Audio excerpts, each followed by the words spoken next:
Hi guys, welcome back to my YouTube channel wellness learning classes में आप सभी का स्वागत है। मेरा नाम ब्रजेश सर।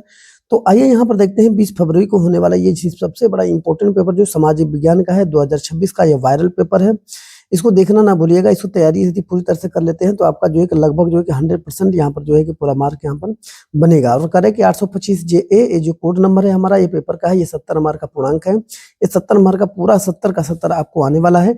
लेकिन आप यदि पूरी तरह से तैयारी करते हैं तो कोई भी 95%, लगभग 95% से जो है कम तो आपका होने वाला है नहीं। यहाँ पर जो है कि पूरी तरह से आपको नाम और अनुक्रमांक आपका भरना बहुत जरूरी है। ठीक है, यहाँ पर जो है कि ये देखिए आपका समय जो दिया है यहाँ 3 घंटे 15 मिनट का समय दिया है। इस पेपर को पूरा करने में 3 घंटे 15 मिनट का समय पूरा आपको लगता है। तो इस तरह से मेरे प्यारों यहाँ पर जो है तो यहाँ पर जो है कि आपका कुछ निर्देश दिए हुए हैं। निर्देश को हमें फॉलो करना है, निर्देश को देखना है कि निर्देश में क्या बताया। तो यहाँ पर प्रारंभ के जो 15 मिनट जो परीक्षार्थियों को प्रश्न पत्र पढ़ने के लिए निर्धारित है, ये याद रखिएगा। 15 मिनट आप पढ़ने के लिए आपको टाइम दे रहा है, 3 घंटे आपके पास टोटल बच जाते हैं। ठीक है ना। तो इस 3 घंटे पेपर में आपको ये पूरी तरह से सामाजिक विज्ञान का आपको करना होगा। और ये याद रखिएगा, बहुत वेरी वेरी इंपॉर्टेंट पेपर है, इसको छोड़िएगा नहीं। इसको समझना और तैयारी करना जरूर। सभी प्रश्न अनिवार्य होंगे आपके यहाँ पे, सभी प्रश्न अनिवार्य हैं। और यहाँ पर दिया है कि तीसरा पॉइंट दिया है कि यह प्रश्न पत्र 2 खंड अ और ब में विभाजित है। यह प्रश्न पत्र 2 खंड अ और ब में विभाजित है। ठीक है ना, अ और ब विभाग रहेगा। तो इसको अच्छी तरह से ध्यान समझना है। इसके बाद यहाँ पर जो आपका चौथा पॉइंट दिया है कि खंड अ में जो है कि 1 से लेकर 20 तक बहुविकल्पी उत्तर प्रश्न OMR शीट पर दिया जाता है। उसको आपको 20 मार्क का जो है कि OMR शीट रहेगा, उसको आपको भरना रहेगा। ठीक है ना। इसमें से 20 मार्क यदि पूरी तैयारी कर लेते हैं तो आपको यहाँ से पूरी तैयारी लगभग 20 मार्क का हो जाता है। OMR शीट पर उत्तर अंकित किए जाने के पश्चात उसे काटना नहीं है तथा इरेजर या व्हाइटनर का भी प्रयोग नहीं करना है। ठीक है ना, याद रखिएगा। OMR शीट पर जो भी उत्तर अंकित हो गया है तो उसके पश्चात उसको काटना नहीं है। ठीक है ना, ये याद रखिएगा। न तो इरेजर का ही प्रयोग करना है उसे मिटाने के लिए। हाँ, ये चीज इंपॉर्टेंट है। अब यहाँ पर देखें खंड ब में जो है कि 50 अंकों का ये सब प्रश्न रहेगा। ठीक है ना, 50 अंकों का। इसमें 2 प्रकार के प्रश्न रहेंगे, एक वर्णात्मक रहेगा और तथा दूसरा भी वर्णात्मक भी रहेगा, लेकिन दूसरा जो मानचित्र संबंधी 2 प्रश्न रहेंगे। प्रश्न संख्या 29 व प्रश्न संख्या 29 ख आपको यहाँ पर देखने को मिलेगा। इसलिए कह रहे हैं ना कि इसको पूरी तरह से तैयारी यदि कर लेते हैं तो आपका लगभग जो है कि 100% जो है कि इसमें संभावना जो है कि आपका पूरा जो है तैयारी होने की रहती है। जो 70 से 70 मार्क पूरा लगभग जो है कि इसमें तैयारी आपको हो जाएगी। तो इसमें देखिए 5 मार्क इसमें रहेंगे और ये भी 5 मार्क जो है कि जो प्रश्न 29 में प्रश्न संख्या 29 और प्रश्न संख्या 29 खंड में प्रत्येक प्रश्न के लिए निर्धारित अंक सम्मुख अंकित होता है। याद रखिएगा, उसके सामने अंक जो है कि दिया रहेगा कि 1 मार्क के है, 2 मार्क रहेंगे, 4 मार्क रहेंगे और 6 मार्क के। इस प्रकार से मेरे प्यारे बच्चों यहाँ पर देखिए ध्यान देना है कि आपके सारे प्रश्न पत्र को देखिए आगे सामने दिया रहेगा। दिए गए मानचित्र को प्रश्न पत्र से पढ़कर उन पर अंकित करना है। मानचित्र को उत्तर पुस्तिका को मजबूती के साथ अवश्य संलग्न करें, मतलब मजबूती के साथ बांधना है। याद रखिएगा, क्योंकि आपको जो मानचित्र मिलेगा कहीं मिस हो जाएगा तो आपका मार्क जो है क्या हो जाएगा, कम हो जाएगा। ठीक ना। तो उसके साथ अच्छी तरह से उसको क्या करना, बांध दीजिएगा और उस पर भी अपना जो है रोल नंबर लिख दीजिएगा। दृष्टिबाधित परीक्षार्थियों के लिए मानचित्र कार्य के स्थान पर अलग से प्रश्न लिखने के लिए दिए जाएंगे। जो दृष्टिबाधित है, जैसे कहने का मतलब जो दृष्टिबाधित जो लोग होते हैं उनके लिए जो है कि अलग से प्रश्न पत्र लिखने के लिए दिए जाएंगे। ठीक है ना। अब खंड और यहाँ पर अब हम देखेंगे बहुविकल्पी जो प्रश्न यहाँ पर दिया हुआ है, तो इसको आप समझेंगे कैसे तैयारी करना है और कैसे बहुविकल्पी प्रश्नों का जो है कि यहाँ पर आंसर जाएगा। तो ये वेरी वेरी इंपॉर्टेंट पेपर है मेरे प्यारे बच्चों, इसको शेयर करना ना भूलिएगा अपने दोस्तों मित्रों में।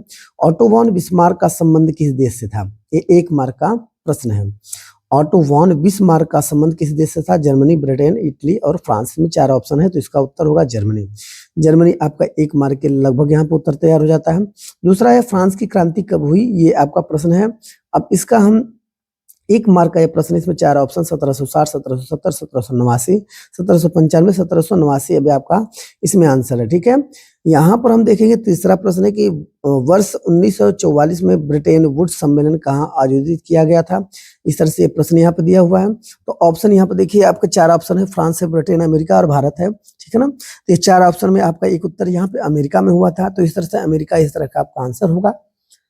यहाँ पे अफ्रीका में रीडर पेस्ट क्या है? अफ्रीका में रीडर पेस्ट क्या है? 1 मार्क का यहाँ पर प्रश्न आपका है। देखिए ये 1 मार्क का प्रश्न है। यहाँ पर देखिए 4 ऑप्शन है, एक फूल, एक जानवर, एक बीमारी, एक स्थान। तो एक बीमारी यहाँ पे आपका उत्तर होगा। अब यहाँ पे 5वां जो है कि हिंद स्वराज पुस्तक के लेखक कौन है? 4 बाल गंगाधर तिलक, करेंगे अरुणा आसफ अली, सरदार पटेल, महात्मा गांधी। 4 ऑप्शन है, तो महात्मा गांधी जो है कि इसके हिंद स्वराज के पुस्तक के लेखक हैं।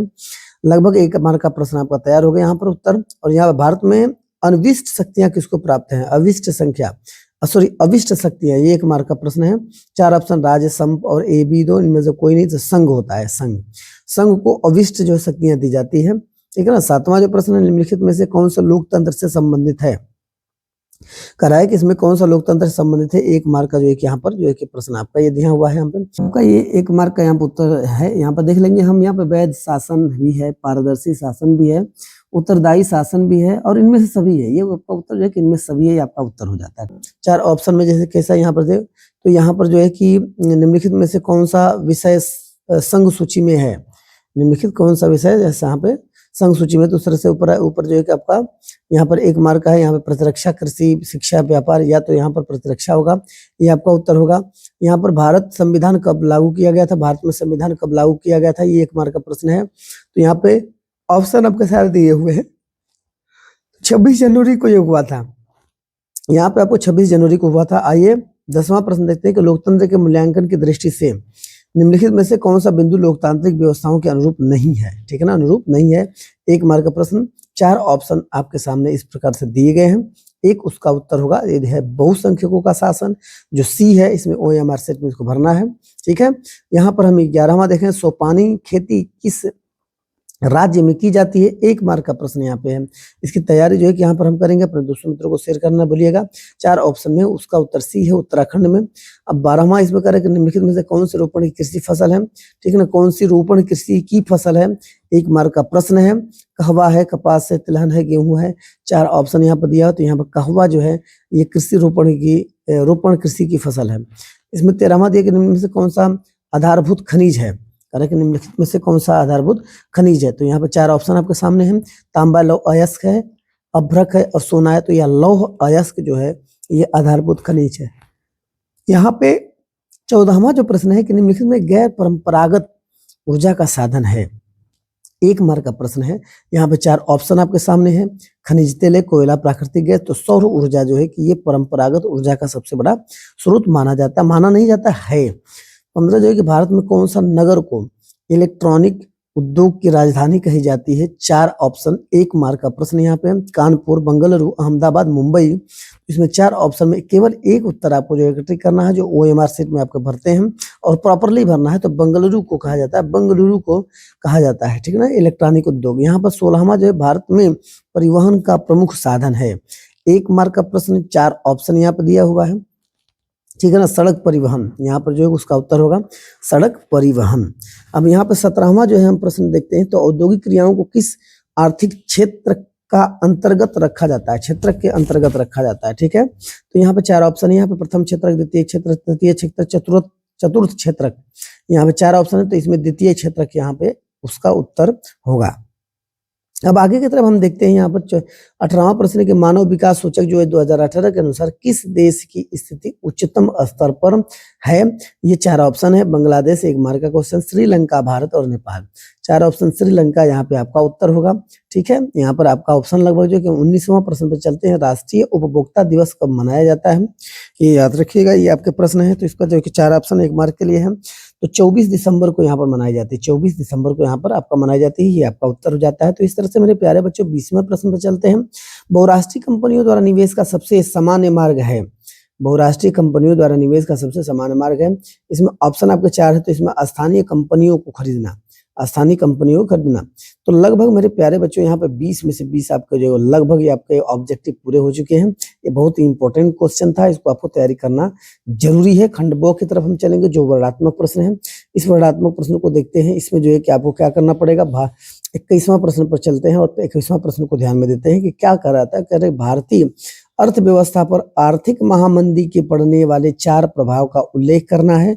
एक एक पॉइंट पर जो है कि आपको लगभग जो है कि एक मार्क यहाँ पे 4, ठीक है ना, 4 प्रभाव लिखते हैं तो एक मार्क में 4 मार्क आपको मिलता है। या तो वैश्विक आर्थिक महामंदी का कारणों का उल्लेख करिए, 2 ऑप्शन यहाँ पे दिया हुआ है। 2 ऑप्शन में किसी एक ऑप्शन पे, तो यहाँ पर जो है कि आप देखेंगे वर्णनात्मक प्रश्नों को किस तरह से उत्तर लिखना है। अब वर्णनात्मक प्रश्न का उत्तर यहाँ पर लिखा हुआ है, एक प्रिंटिंग करके रखा हुआ है। यहाँ पर आप देख सकते हैं, यहाँ पर भारतीय अर्थव्यवस्था पर आर्थिक महामंदी 1929 ठीक है ना। 1929-33 के 4 प्रभाव यहाँ पर जो है कि आपको दिए हुए हैं, यहाँ पर इसको आप अच्छी तरह समझ सकते हैं। यहाँ पर पहला पॉइंट जो दिया है, 1 मार्क का ये प्रश्न है, तो यहाँ पर लिखेंगे पहला पॉइंट, ये कृषि उत्पादन के कीमतों में भारी गिरावट। इस प्रकार से आप डेफिनेशन लिखेंगे। डेफिनेशन लिखने के बाद यहाँ पर उसके बारे में लिखना है कि महामंदी के कारण विश्व बाजार में मांग घट गई, ठीक है ना, जिससे भारत में गेहूं, कपास के जैसे कृषि उत्पादों के दाम बहुत गिर गए और किसानों की आय कम हो गई। ठीक है, ये आपका 1 पॉइंट का है, 1 मार्क का है। यहाँ पर दूसरा प्रश्न, दूसरा उसी का उत्तर है, किसानों पर ऋण बोझ बढ़ा किसानों पर, तो आय घटने के बावजूद किसानों को लगान और कर देने पड़े, जिससे वे साहूकारों के कर्ज में फंसते चले गए। कर मतलब किसी चीज का टैक्स देना आज के समय में। तो ये तीसरा है, निर्यात में कमी। ये महामंदी के समय भारत का विदेशी व्यापार घट गया और निर्यात कम होने के व्यापारिक गतिविधियों को प्रभावित हुई, व्यापारिक गतिविधियां प्रभावित हुई। चौथा है, गरीबी और बेरोजगारी में वृद्धि। इस तरह से आप डेफिनेशन इसका लिख के जो है कि इसके नीचे उसके बारे में लिखेंगे। उद्योग और व्यापार में मंदी आने से रोजगार के अवसर घटे और लोगों की आर्थिक स्थिति कमजोर हो गई। इस तरह से लगभग मेरे प्यारे बच्चों, एक एक पॉइंट में आपका 4 आंसर जो 4 मार्क के उत्तर जो है कि आपके यहाँ पर रेडी हो जाते हैं। अथवा में चाहेंगे तो आप उसको न करके वैश्विक आर्थिक महामंदी का उल्लेख भी आप जो है कर सकते हैं, तो 4 मार्क इस पे भी आपको मिल सकता है। इसमें जो है कि ऑप्शन मिल जाएगा, लेकिन पूरी तरह से सही रहेगा तो, प्रॉपर यदि आप उत्तर दिए रहेंगे तो। ठीक है, तो यहाँ पर जो है कि 4 मार्क का अथवा में चाहे ऊपर वाला कर सकते हैं या तो नीचे वाला, लेकिन दोनों को आपको दिया जाता है कि वैश्विक आर्थिक महामंदी 1929 और 33 के कारण। ठीक, यहाँ पर आप ऐसे हेडिंग डालकर यहाँ पर लिखेंगे अत्यधिक उत्पादन, यहाँ पर लिखेंगे अत्यधिक उत्पादन, ओवर प्रोडक्शन यहाँ पर करा, उद्योगों और कृषि में उत्पादन तो बढ़ गया, ठीक है, लेकिन लोगों की क्रय शक्ति कम होने से वस्तुएं बिक नहीं पाई, मतलब उसकी वस्तुएं क्या थी, बिक नहीं पाई। तो इस तरह से यहाँ पर दूसरा जो कि अमेरिकी शेयर बाजार में गिरावट 1929 में, शेयरों में अंधाधुंध सट्टेबाजी के कारण, ठीक है ना, 1929 में शेयर बाजार धराशायी हो गया, ठीक है, जिससे बैंक और कंपनियां दिवालिया हो गई। ठीक है ना, जब शेयर मार्केट गिरता है तो फिर बैंक और उसी से चलता है ना। अब यहाँ पर ऋण व्यवस्था का पतन यहाँ पर देखेंगे तो यहाँ पर लिखा कि अमेरिका द्वारा अन्य देशों को दिए गए ऋण वापस मांगे गए, जिससे विश्व व्यापार और उद्योग प्रभावित हुए जब उनसे ऋण ले लिया गया तो। चौथा, अंतरराष्ट्रीय व्यापार में कमी हुई। तो इस तरह से इसके आगे भी देखेंगे, देशों में संरक्षणवादी नीतियां अपनाई गई, आयात शुल्क बढ़ाए, जिसमें वैश्विक व्यापार और अधिक सिकुड़ गया। ठीक है ना, तो इस तरह से मेरे प्यारे बच्चों आपका लगभग जो है कि यहाँ पर 4 मार्क के जो है कि ये दूसरे ऑप्शन के क्वेश्चन वाले का भी आंसर यहाँ पे आपको ये लिखकर इसमें दिया गया, बताया गया है कि किस तरह से उचित उत्तर आपको देने पर उसका मार्क मिलेगा। 22वां जो प्रश्न है, उत्तरदायी शासन का क्या अर्थ है, इसके बारे में हम पढ़ेंगे। चौथा क्वेश्चन है, इसका आंसर जो है जबरदस्त होने वाला है। अथवा यहाँ पर राजनीतिक दलों में भी किन्हीं चारों का उल्लेख करना है, ये भी लगभग 1-1 मार्क के प्रश्न। तो पहला आपका हम पढ़ेंगे उत्तरदायी शासन व शासन व्यवस्था। शासन व शासन व्यवस्था, सरकार अपने कार्यों, निर्णयों और नीतियों के लिए जनता के लिए प्रति उत्तरदायी होती है। सरकार को संसद और जनता के सामने अपने कार्यों का हिसाब देना पड़ता है, ये आपका। और इसके बाद चुनावों के माध्यम से जनता सरकार का चयन करती है, ठीक है, चयन करती है और असंतोष होने पर उसे हटा भी दे सकती है। स्वतंत्र न्यायपालिका, स्वतंत्र प्रेस और विपक्ष सरकार को, ठीक है ना, सरकार को उत्तरदायी बनाए रखती है। तो इस तरह से लगभग जो है कि आपका यहाँ पर भी 4 मार्क के जो उत्तरदायी शासन का जो व्यवस्था थी उसके बारे में। अब राजनीतिक दलों के चारों का उल्लेख करना है, 1-1 मार्क के भी रहेगा। इनमें 4 कार्य जो है कि आपको बताना रहेगा, तो 4 कार्यों के बारे में आप अच्छी तरह से उसको बताएंगे। आइए यहाँ पर देख लेते हैं किस प्रकार से है यहाँ पे। तो अथवा करके यहाँ पे आपका उत्तर है। तो इस तरह से मेरे प्यारे बच्चों यहाँ पे पेपर जो है कि आपको बनाया गया, तो यहाँ पे लिखेंगे चुनाव लड़ना और उम्मीदवार खड़े करना। आप चाहें तो चुनाव लड़कर, चाहते हो उम्मीदवार खड़े करके आप लड़ सकते हैं। राजनीतिक दल चुनावों में भाग लेते हैं और अपने उम्मीदवार को खड़े करते हैं, ठीक है ना। यहाँ पर नीतियां और कार्यक्रम बनाना, यहाँ पर जो है कि दूसरा उत्तर देना पड़ेगा। दल जनता के लिए विभिन्न नीतियां और कार्यक्रम तैयार करते हैं, ठीक है ना, नीति और कार्यक्रम तैयार करते हैं। तीसरा, सरकार का गठन और संचालन, यहाँ पर जो कि इंपॉर्टेंट जो है कि आपका आंसर है, बहुमत मिलने पर राजनीतिक दल सरकार मानते हैं और देश का शासन चलाते हैं। इस प्रकार से 4 आपको तीसरा ऑप्शन हो गया। चौथा ऑप्शन मेरे प्यारे बच्चों यहाँ पर जनमत का निर्माण करना। अब यहाँ पर राजनीतिक दल जनता की समस्याओं को उठाकर जनमत तैयार करती है और जनता को जागरूक यहाँ पर करते हैं। इस तरह से जो है क्या होता है, आपका प्रश्न लगभग 4 मार्क यहाँ पे इसके पूरे हो जाते हैं। अब इसके बाद आर्थिक विकास के लिए ऊर्जा होना आधारभूत आवश्यकता है, ठीक है ना। आर्थिक विकास के लिए ऊर्जा एक आधारभूत आवश्यकता है। इसके कोई 2 कारण लिखे इस प्रकार से, लगभग ये 2-2 4 मार्क के 2-2 पॉइंट इसमें लिखना है। तो 4 मार्क का यहाँ पर, अथवा यहाँ पर जो नीचे भी आपका ऑप्शन दिया, तो आइए पहले इसका आंसर हम देख लेते हैं। और मेरे प्यारे बच्चों जो है कि शेयर करना तो इसको भूलिएगा नहीं, क्योंकि आपके दोस्तों को आपके वजह से जो है कि सफलता मिलती है, तो आपको जो है कि वो क्या देते हैं, दुआ देते हैं। तो प्रश्न 23 है विकास के लिए, तो उसमें जो आर्थिक विकास के लिए ऊर्जा आधारभूत के 2 कारण यहाँ पे निम्नलिखित दिए हुए हैं नीचे की तरफ। 2 कारण, पहला दिया कि उद्योगों के संचालन के लिए आवश्यक, ठीक है ना।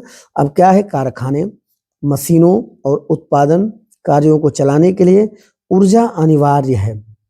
बिना ऊर्जा के औद्योगिक उत्पादन संभव नहीं है। मेरे प्यारे बच्चों, यहाँ पे आपका लगभग आंसर पूरा हो जाता है। परिवहन संचार के विकास में सहायक, यहाँ पर देखिए, अब इसको देखते हैं तो परिवहन साधन जैसे रेल, सड़क है, जहाज है, वायुयान है, ऊर्जा पर निर्भर होते हैं, जिसमें व्यापार और आर्थिक गतिविधियां बढ़ती हैं। व्यापार और आर्थिक स्थितियां बढ़ती है, तो इस तरह से लगभग 2 पॉइंट आपको हो जाते हैं। तो यहाँ पर 2 पॉइंट आपको लिखना ही है, क्योंकि 2 कारण बताना, तो 2 कारण आपको इतना प्रॉपर लिख देते हैं। संचार के साधन किसी भी देश की जीवन रेखा क्यों माने जाते हैं, 2 कारण इस पर लिखना है कि परिवहन तथा संचार साधन किसी भी, ठीक ना। ये 2-2 4 मार्क के ये भी उत्तर है। तो ये भी मेरे प्यारे बच्चों, इनका भी उत्तर जो है कि यहाँ पर देखिए लिख के रखा गया है, ठीक है, आप इसको समझ सकते हैं। परिवहन तथा संचार के साधन किसी भी देश के विकास के लिए, ठीक है ना, विकास के लिए अत्यंत आवश्यक होते हैं, इसलिए इन्हें देश की जीवन रेखा कहा जाता है। इसके माध्यम से कच्चा माल उद्योगों तथा तैयार माल बाजारों तक पहुंचाया जाता है, जिससे व्यापार और औद्योगिक गतिविधियां सुचारू रूप से चलती हैं। संचार के साधन, यहाँ पर संचार के साधनों से सरकार, व्यापार और जनता के बीच संपर्क बना रहता है, ठीक है ना, जिससे प्रशासन प्रभावी होता है। इसके अलावा दूर दराज क्षेत्रों को वापस करके आपसी जुड़ाव बढ़ता है, जिसमें राष्ट्रीय एकता और आर्थिक विकास को बल मिलता है, ठीक है ना। अब यहाँ पर हम पढ़ेंगे परिवहन तथा संचार साधन किसी देश की जीवन रेखा क्यों माने जाते हैं। इसका 2 कारण देना है, तो यहाँ पर आइए उसके 2 कारण भी हम यहाँ पर दे सकते हैं। यहाँ पे उसका उत्तर यहाँ पे लिखा हुआ है कि पहला जो है कि आर्थिक गतिविधियों को गति देते हैं। कैसे देते हैं, तो परिवहन और संचार साधनों से कच्चा माल उद्योगों तक, तैयार माल बाजारों तक पहुंचाया जाता है, ठीक है ना। ये तैयार माल जो होता है बाजारों तक पहुंचाया जाता है, इससे व्यापार, उद्योगों और कृषि का विकास होता है। इस प्रकार से इसका उत्तर। अब राष्ट्रीय एकता और प्रशासन को मजबूत करते हैं, आइए इसका देखते हैं कैसे मजबूत करते हैं। तो यहाँ पे करेगा संचार के साधनों से सरकार और जनता के बीच संपर्क बना रहता है, ठीक है ना। दूर दराज क्षेत्रों, यहाँ पर संपर्क बना रहता है, दूर दराज क्षेत्रों को देश से जुड़ाव बढ़ता है, जिससे राष्ट्रीय एकता सुदृढ़ और मजबूत होती है। सुदृढ़ मतलब मजबूत होती है। इस प्रकार से मेरे प्यारे बच्चों, यहाँ पर लगभग आपके 2 पॉइंट लगभग तैयार हो चुके हैं। तो आइए हम आगे की तरफ बढ़ते हैं, अगले प्रश्न पे चलते हैं। 24वां, अच्छे बाजार के 2 लक्षणों का उल्लेख कीजिए। 2-2 4 मार्क के ये भी पेपर है। आइए, बहुत इंपॉर्टेंट पेपर है मेरे प्यारे बच्चों, इसको जो है कि आपको समझना और इसको करना जरूरी है, ठीक है ना। इसको तो तैयार करना ही करना है, मिस तो करना नहीं। प्रश्न 24 यहाँ पर है। अच्छे बाजार के 2 लक्षण होते हैं, कारण सहित इसको समझाना है। तो पहला, पर्याप्त जो है कि प्रतिस्पर्धा, ठीक है ना, पर्याप्त प्रतिस्पर्धा के बारे में। अच्छे बाजार में अनेक विक्रेता और क्रेता होते हैं, खरीदने वाले बेचने वाले। प्रतिस्पर्धा होने से वस्तुओं की कीमतें नियंत्रित रहती है, जो बढ़ती नहीं है, और उपभोक्ताओं को उचित मूल्य मतलब होता है सही मूल्य पर गुणवत्तापूर्ण वस्तुएं मिल जाती हैं, ठीक है ना। तो यहाँ पर दूसरा है सही और पूर्ण जानकारी की उपलब्धता, इसको हम पढ़ेंगे। अरे कि अब यहाँ पर दिया कि अच्छे बाजार में उपभोक्ताओं को वस्तुओं की कीमत, गुणवत्ता और मात्रा की सही जानकारी मिलती है, ठीक है ना। उपभोक्ता ठगे जाने से बचते हैं। इसमें उपभोक्ता क्या होते हैं, जो लेने वाले होते हैं, जो खरीदने वाले, और विवेकपूर्ण निर्णय ले सकते हैं कि हाँ, हमें कौन सा वस्तु लेना है, ठीक है। इस तरह से जो है मेरे प्यारे बच्चों, यहाँ पर जो है कि लगभग जो है कि आपको 2 इसमें से इसके भी आंसर तैयार कर दिए गए हैं। आपका आंसर यहाँ पर लगभग तैयार हो चुका है। और अथवा में आइए हम देखते हैं। अथवा में इसके देखिए बहुराष्ट्रीय कंपनियों के भारत में निवेश की विधियां का वर्णन करना है, इसको देख लेते हैं। इस प्रकार से इसका उत्तर दिया है, वर्णनात्मक के भी प्रश्न है। तो यहाँ पर अथवा करके हम यहाँ पर आंसर यहाँ पर बहुराष्ट्रीय कंपनियों कि भारत में निवेश की विधियों का यहाँ पे एक्सप्लेन करेंगे। यहाँ पर संयुक्त उपक्रम क्या है, ज्वाइंट वेंचर जो यहाँ पे दिया हुआ है। तो बहुराष्ट्रीय कंपनियां भारतीय कंपनियों के साथ मिलकर पूंजी निवेश करती है, ठीक है ना। क्या करती है, पूंजी निवेश करती है और उत्पादन करती है। दूसरा यहाँ पे स्थानीय कंपनियों का अधिग्रहण, जिसको वजह बायकआउट्स बोलते हैं, वे भारत की मौजूद कंपनियों को खरीदकर उसमें हिस्सेदारी लेकर निवेश करते हैं, ठीक है ना, हिस्सेदारी लेकर निवेश करते हैं। इस प्रकार से यहाँ पे 2 पॉइंट इसके लगभग हो चुके हैं। तीसरा यहाँ पे देखें कि नई इकाइयों की स्थापना कैसे हुई थी, ठीक है ना, स्थापना इसको पढ़ेंगे तो बहुराष्ट्रीय कंपनियां भारत में नए कारखाने या उत्पादन इकाइयां स्थापित करती हैं। इस प्रकार से इसका आंसर है चौथा दिया है, आपूर्ति श्रृंखला के माध्यम से निवेश। भारतीय छोटी कंपनियों में कच्चा माल या सेवाएं, ठीक है ना, कच्चा माल सेवाएं लेकर उत्पादन श्रृंखला का विस्तार करती है। इस तरह से मेरे प्यारे बच्चों लगभग आपके इसके आंसर पूरे हो जाते हैं और ये प्रॉपर उचित जो है कि पॉइंट में इसका मात्र लिखना होता है। इस तरह से आंसर तो जाके आपको मार्क मिलता है। उत्तर लगभग 150 शब्दों में इसका देना है, ठीक है ना। इसमें जो 25वां जो है अथवा इसके बाद 25वां में ये ऑप्शन दिया हुआ है कि असहयोग आंदोलनों के कारण और उनके प्रभाव का उल्लेख लिखिए। असहयोग आंदोलन पढ़े हुए हैं महात्मा गांधी के जो 6 मार्क का है, अथवा इसमें भारत में राष्ट्रवाद का उदय का प्रमुख कारण क्या था, इसके बारे में आपको बताना है। तो कोई एक पॉइंट पे आप इसको लिखना रहेगा, 2 पॉइंट दिया हुआ है, तो यहाँ पे दोनों 6-6 मार्क के हैं, दोनों 6 मार्क के हैं। वर्णात्मक आपका प्रश्न है, इसका उत्तर यहाँ पर शुरू हो जाएगा। कारण के बारे में पहला जो है कि यहाँ पर हेडिंग डालेंगे खिलाफत आंदोलन का समर्थन। अब इसके बारे में लिखेंगे कि भारत के मुसलमानों ने ओटोमन खलीफा के संरक्षण के लिए आंदोलन की मांग की, ठीक है ना। ओटोमन जो है कि उसके खलीफा के संरक्षण के लिए। संपूर्ण स्वराज की चाह यहाँ पर देखेंगे तो भारतीयों को ब्रिटिश शासन से स्वतंत्रता प्राप्त करनी थी। ये जो है कि आपका स्वराज की चाह थी। और जालियांवाला बाग हत्याकांड के बाद अन्य अत्याचार जो हुआ था उसके बारे में ब्रिटिश अत्याचारों ने असहयोग की भावना को बढ़ाया, ठीक है। अब यहाँ पर जो है कि चौथा पॉइंट है गांधी जी के नेतृत्व और अहिंसक आंदोलन का विचार। जैसे यहाँ पर दिया है तो महात्मा गांधी ने अहिंसा और सत्याग्रह के सिद्धांतों के आधार पर आंदोलन चलाया, ठीक है ना। ये लगभग आपका पॉइंट लगभग यहाँ पर पूरे हो जाते हैं। अब यहाँ पर जो है कि प्रभाव इसका पढ़ेंगे, यहाँ पर प्रभाव को देखते हैं। प्रभाव नंबर 1 ब्रिटिश शासन का दबाव। अब इसका प्रभाव पड़ा कि असहयोग आंदोलन से ब्रिटिश सरकार की नीतियों में नरमी के लिए मजबूर किया गया, ठीक है ना। और इसके बाद जो जन जागरण, यहाँ पर जो है कि लोगों में जागरण हुआ, लोग जग चुके थे और देश में स्वतंत्रता संग्राम के प्रति जनता में जागरूकता और भागीदारी बढ़ी, ठीक है ना। लोगों ने भाग लेना शुरू किए। राष्ट्रीय एकता क्या था, हिंदू मुस्लिम एकता मजबूत हुई उस समय, ठीक है ना, अपने देश को आजाद करने के लिए। चौथा, असफलताओं के बावजूद संगठनात्मक अनुभव आंदोलन ने भारतीय राष्ट्रीय आंदोलन को संगठित करने में मदद की। इस तरह से जो है प्रसिद्ध करने में मदद की। इस तरह से आपका लगभग जो है कि यहाँ पे आपका आंसर पूरे हो जाते हैं। भारत में राष्ट्रवाद जो है कि यहाँ पर दूसरा जो है कि उसका पढ़ेंगे, उदय के प्रमुख कारण क्या थे। 6 मार्क का प्रश्न ये भी है, तो उसका उत्तर यहाँ पे आपको लिखकर बताया जा रहा है, यहाँ पे देख सकते हैं। भारत में राष्ट्रवाद के उदय के प्रमुख कारण यहाँ पे लिखेंगे। पहला पॉइंट है ब्रिटिश शासन के खिलाफ असंतोष। उसका जो काम था उससे असंतोष मिला, संतोष तो नहीं हुआ। तो यहाँ पर जो ब्रिटिश सरकार की कठोर नीतियां, ठीक है ना, कठोर नीति, भारी कर और भूमि उपज और ग्रामीण जनता पर अन्य अत्याचारों ने लोगों को असंतोष पैदा किया, संतुष्ट नहीं हुए। किसान कह रहे कि यहाँ पर मजदूर और छोटे व्यवसायी आर्थिक संकट में फंस गए, ठीक है, आर्थिक संकट में फंस गए, जिससे ब्रिटिश शासक के प्रति विरोध की भावना बढ़े, ठीक है ना। इस तरह से आपका ये लगभग आंसर हो जाता है। शिक्षा और राजनीतिक जागरूकता क्या होती है, यहाँ पर शिक्षा और राजनीतिक जागरूकता पढ़ लेते हैं। यहाँ पर तो कह रहे कि यहाँ पर दिया कि अंग्रेजों द्वारा स्थापित स्कूल और कॉलेजों ने भारतीय में आधुनिक विचार और राजनीतिक चेतना को जन्म दिया। यह शिक्षा उन्हें स्वतंत्रता, समानता और न्याय के सिद्धांतों से परिचित कराती थी। मेरे प्यारे बच्चों लगभग इसका लोग आंसर यहाँ पर जो क्या यहाँ पर दिया हुआ है। अंतर्राष्ट्रीय घटनाओं का प्रभाव हम देखेंगे। इस घटना का प्रभाव क्या हुआ, तो प्रथम विश्व युद्ध और यूरोप के लोकतांत्रिक आंदोलन ने भारतीयों को प्रभावित किया। उन्हें यह समझ में आया कि संगठित प्रयास के शासन और समाज में बदलाव संभव है, ठीक है। चौथा जो है कि अर्थव्यवस्था पर ब्रिटिश नीतियों का दुष्प्रभाव क्या पड़ा, यहाँ पर देख लेते हैं। तो यहाँ पर लिखेंगे भारतीय अर्थव्यवस्था पर ब्रिटिश नीतियों का विपरीत प्रभाव पड़ा। कृषि और कुटीर उद्योगों को नुकसान हुआ कि जिससे आर्थिक असंतोष और राष्ट्रीय चेतना पैदा हुई, ठीक है ना। अब यहाँ पर हम पढ़ेंगे सामाजिक और धार्मिक सुधार आंदोलनों पर क्या प्रभाव, ठीक है ना। तो यहाँ पर देखिए पढ़ेंगे राजा राम मोहन राय, दयानंद सरस्वती और ज्योतिबा फुले जैसे समाज सुधारकों ने जाति भेद, अंधविश्वास और सामाजिक अन्याय के खिलाफ आंदोलन चलाए।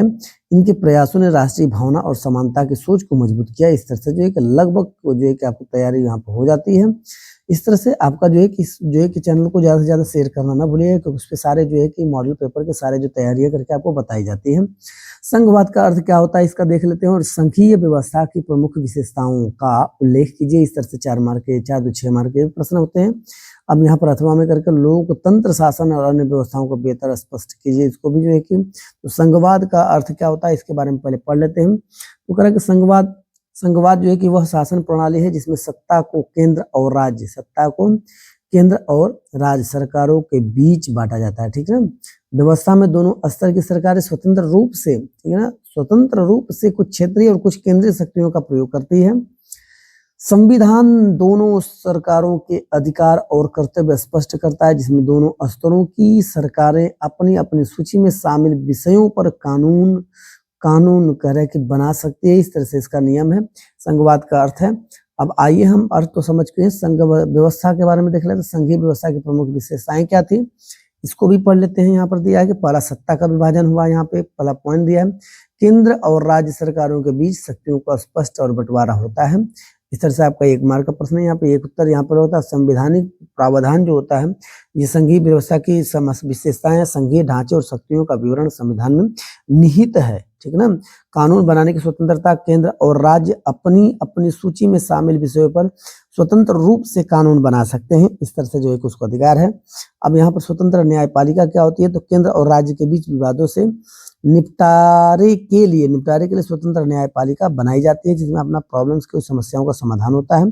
5वां है समानता और सहयोग। यहाँ पर दिया संघीय और राज्य सरकार देश के विकास और एकता के लिए सहयोग करती है। इस तरह से इसका ऑप्शन यहाँ पे दिया हुआ है, उत्तर यहाँ पे है, लगभग तैयार हो जाता है।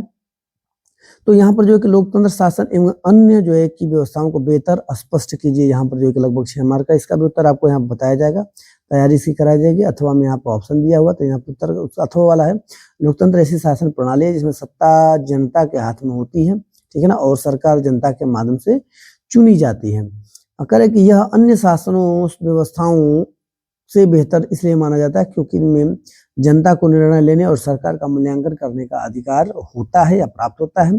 लोकतंत्र में नागरिकों की व्यवस्था, स्वतंत्रता और अधिकार सुरक्षित रहते हैं, जबकि तानाशाही व निरंकुश शासन में जनता पर प्रतिबंध और भय का वातावरण बना रहता है, जिससे वो गलतियां नहीं करते हैं, ठीक है।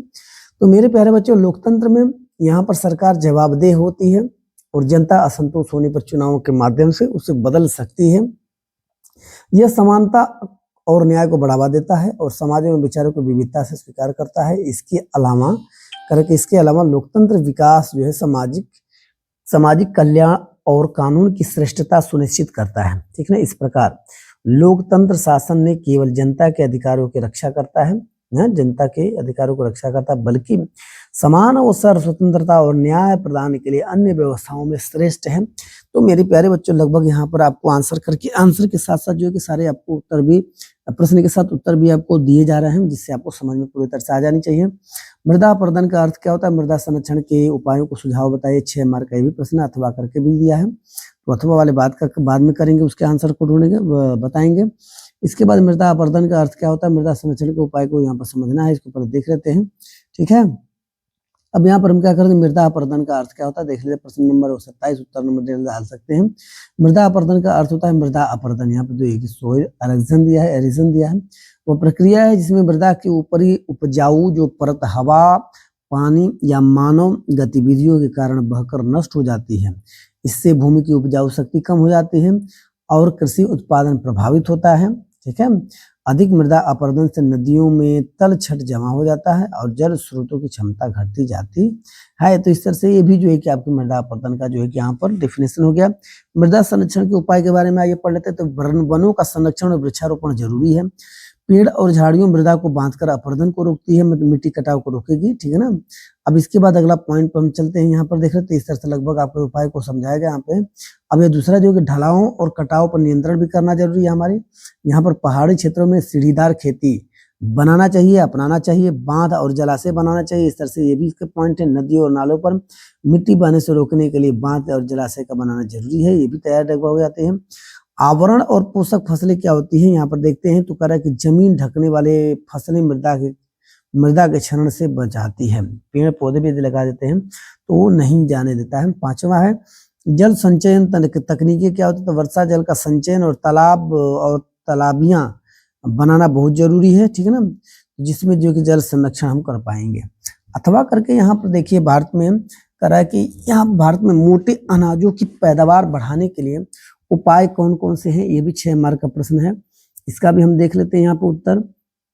अथवा करके यहाँ पर देखिए भारत में मोटे अनाज जैसे बाजरा है, ज्वार, मक्का और रागी की पैदावार बढ़ाने के लिए कई उपाय अपनाए जा सकते हैं। तो यहाँ पर देखिए पॉइंट नंबर 1 है उच्च उपज देने वाली जातियां जो कि बेहतर बीज जैसे उच्च उत्पादन संकरण बीज जिसको बोलते हैं, रोग प्रतिरोधक और उच्च उपज देने वाली बीज जातियों का उपयोग इसमें किया जाता है बुआई के समय। दूसरा यहाँ पर सिंचाई की सुविधाएं, नहर, ट्यूबवेल और वर्षा जल संचयन के खेतों में पानी की उपलब्धता सुनिश्चित करना ये बहुत जरूरी होता है, क्योंकि पानी की उपलब्धता सुनिश्चित नहीं रहेंगे तो फिर आप पानी नहीं दे पाएंगे, खेतों में फसल खराब हो जाएगी। संतुलित उर्वरक और खाद का प्रयोग यहाँ पे हम कैसे करेंगे, तो मिट्टी की उर्वरता बढ़ाने और पोषण सुनिश्चित करने के लिए जैविक और रासायनिक उर्वरक का सही मात्रा में उपयोग होना चाहिए। इस तरह से यहाँ पर दिया हुआ है। आधुनिक कृषि तकनीक क्या होती है, तो बेहतर तरह के उपकरण तंत्र आधारित खेती अपना कर उत्पादन बढ़ सकता है, ठीक है ना। इस तरह से ऑप्शन है। 5वां यहाँ पर दिया है कीट और रोग नियंत्रण। यहाँ पर कीट जो है उसका रोग नियंत्रण हम पढ़ेंगे और पॉइंट को समझेंगे। तो फसल की कीट, फंगस और अन्य रोगों से बचाने के लिए उचित कीटनाशक और तकनीकी का उपयोग करना बहुत जरूरी है। यहाँ पर विभिन्न फसल प्रणालियां पढ़ेंगे। तो फसल चक्र यहाँ पर दिया, मिश्रित खेती दिया है। यहाँ पर करें फसल चक्र मिश्रित खेती अपनाकर मिट्टी की उर्वरता बनाए रखना और उत्पादन बढ़ाना बहुत जरूरी होता है। इस तरह से आपके लगभग यहाँ पर आंसर इस तरह से पूरे हो जाते हैं, ठीक है ना। मानव विकास सूचकांक क्या है, निर्धारित करने वाले 2 अवयवों पर प्रकाश डालना है, ठीक है ना। ये लगभग 6 मार्क के भी है। अथवा में भी करके ऑप्शन आपका दिया हुआ, आप चाहें तो दोनों में से किसी एक का कर सकते हैं, लेकिन यहाँ पर सबके उत्तर को बताया जा रहा है जिससे आपकी पूरी तैयारी हो। मानव विषय का सूचकांक का अर्थ होता है, यहाँ पढ़ेंगे मानव विकास सूचकांक जिसको HDI बोलते हैं, एक ऐसा संकेतन है जो किसी देश में जनसंख्या के समग्र विकास और जीवन स्तर का मूल्यांकन करता है। यह केवल आर्थिक विकास जैसे प्रति व्यक्ति आय तथा सीमित नहीं होती, बल्कि लोगों को शिक्षा व्यवस्था, स्वास्थ्य और जीवन स्तर को भी ध्यान रखता है। HDI यह लोगों को दर्शाता है कि लोग अपने जीवन में कितनी गुणवत्ता और विकासों की स्थिति को प्राप्त कर पा रहे हैं। तो मेरे प्यारे बच्चों लगभग ये आपका हो जाता है। यहाँ पर हम देखेंगे अगला जो प्रश्न यहाँ पर दिया कि HDI के प्रमुख अवयव क्या हैं, इनको समझ लेते हैं। यहाँ पर दिया है पहला आय स्तर, इनकम या लेवल यहाँ पर दिया हुआ है। प्रति व्यक्ति सकल राष्ट्रीय आय जो है कि GNI करेक्ट पर कैपिटल के आधार पर लोगों के जीवन स्तर की स्थिति का मूल्यांकन होता है।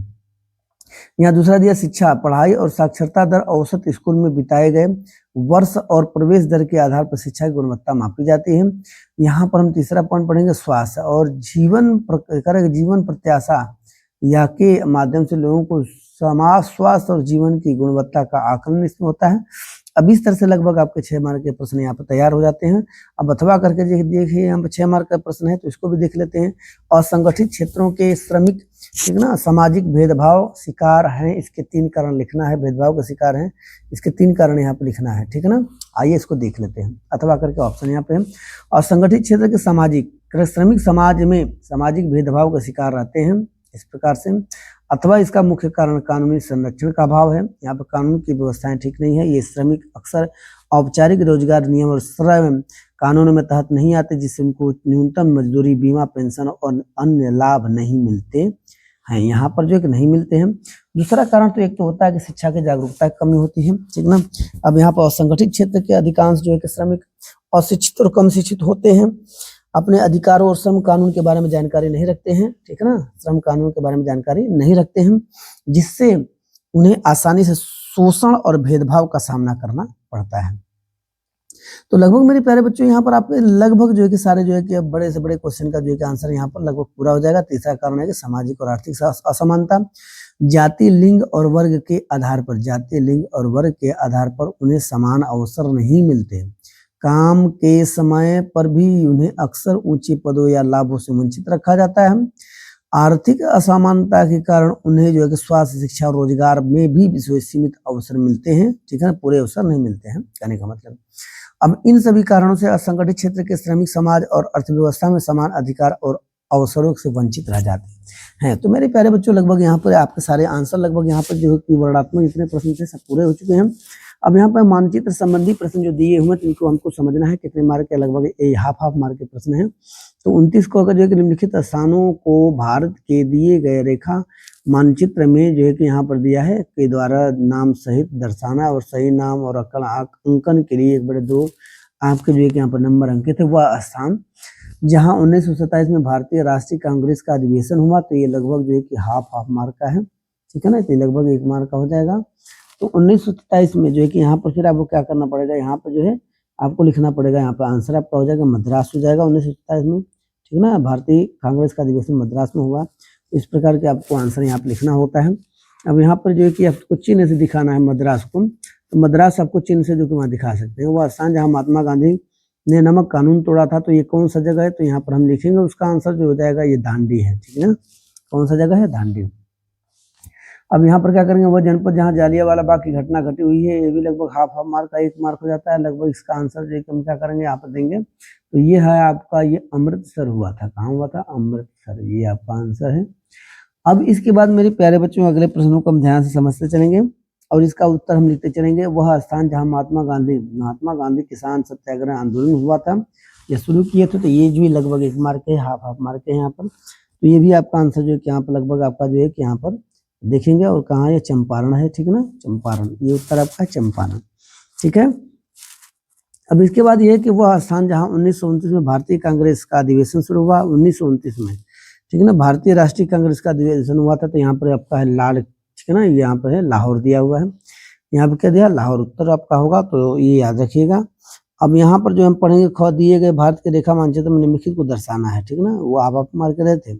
अब इसको दर्शाना है, पश्चिम बंगाल एक अभ्यारण्य चिन्ह द्वारा निर्देशित करिए। जो चिन्ह दिया ना अभ्यारण्य, ये रेक्टेंगल टाइप दिया है, लेकिन ना आयत के टाइप का, तो इसको जो है कि जो क्या करना है, हमें नाम उसको भरना पड़ेगा, इसमें मानचित्र में दिखाना पड़ेगा। तो यहाँ पर कह रहे हैं कि पश्चिम बंगाल का अभ्यारण्य जो है कहाँ, बल्लभपुर में है, तो ये चिन्ह द्वारा इसको दर्शाना है। तो देखना है कि बल्लभपुर कहाँ पड़ता है। भारत के पूर्वी तट पर एक बंदरगाह जो है चिन्ह द्वारा दर्शाना है, इसको त्रिभुज के द्वारा दर्शाना है। ये हाफ मार्क का क्वेश्चन, लगभग हाफ मिलकर 1 मार्क हो जाता है।